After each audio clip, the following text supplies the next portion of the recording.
Dear Muslims, Assalamu alaikum wa rahmatullahi wa barakatuh.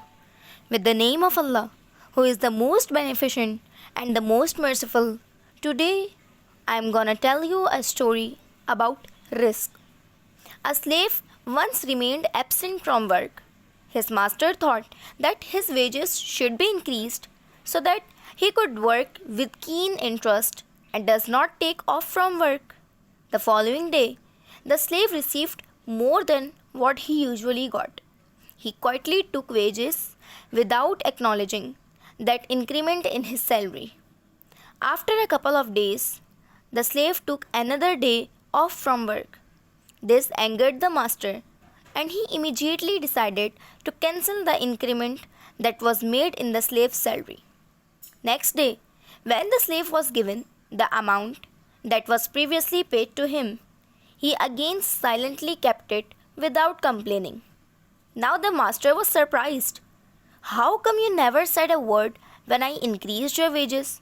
And now, when I have taken my decision back to do so, you still remain silent? Asked the master. Now the slave finally spoke.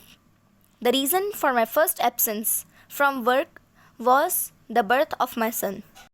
When you increased my wages, I considered that to be the rizq that was destined for my son from Allah subhanahu wa ta'ala.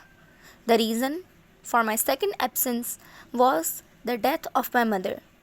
The consequent decrease in my salary was the rizq that was destined for my mother and which was taken back along with her passing away. Why should I therefore worry about the rizq, the matters of which are directly controlled by Allah subhanahu wa ta'ala? Your rizq will come your way, no matter who tries to stop it.